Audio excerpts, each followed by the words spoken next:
This year during the Easter season, as I listen to the gospel stories, I often find myself relating to the confused disciples. We know these stories well. Jesus died, the disciples hid in fear. Jesus rose from the dead and appeared to them, and they rejoiced, for all was well again. Throughout all of the stories, this pattern continued. When Jesus was with the disciples, they felt secure and certain. When he disappeared from their sight, they were afraid and confused. In today's gospel, Jesus begins to break the news to them that he will not physically be with them much longer. But he also knows that everything depends on their relationship with him. So he tells them how he will always be with them. This is something they will not even begin to realize until Pentecost. Today's gospel is a foreshadowing of that moment of their enlightenment. Today he explains what they will begin to understand when they emerge from their confusion in that upper room. Jesus tells them he will not leave them orphans, but the Father will send them another advocate, the Spirit of truth. Jesus says that the world cannot see or accept the truth, but they can because he lives in them. He, the Father, and the Spirit of truth are one, and he tells them that they are a part of that too. I'm sure that the disciples struggled to understand this relationship and how it would continue to live in them. But Jesus said, "Whoever loves me will be loved by my Father, and I will love them and reveal myself to them. If you love me, keep my commandments." He said it twice. If you love me, keep my commandments. We know his commandments are simple. Love God with your whole heart and love your neighbor as yourself.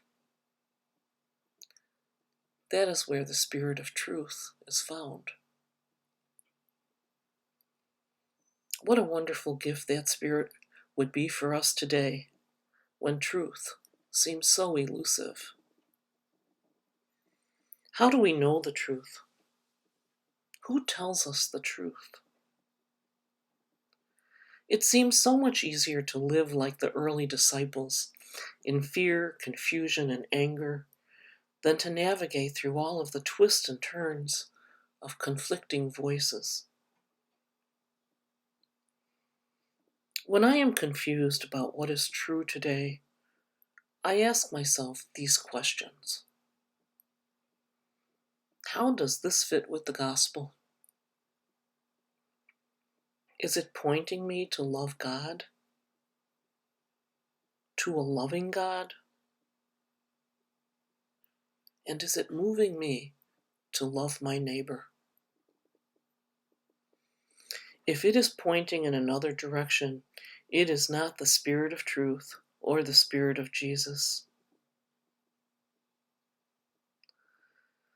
So let us continually try to open our hearts to the Spirit of truth so that we can let it be our guiding light in these difficult times.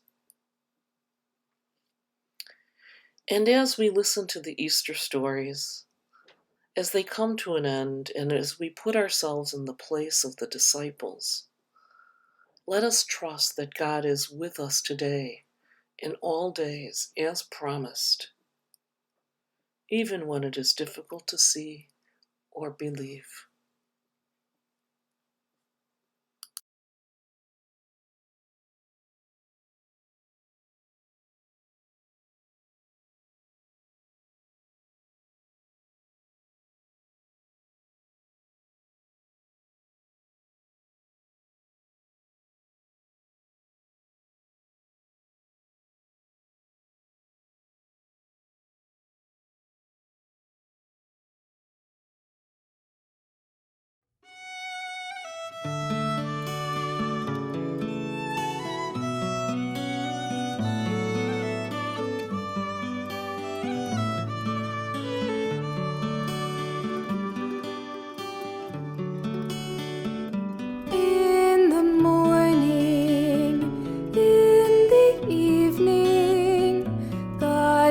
holding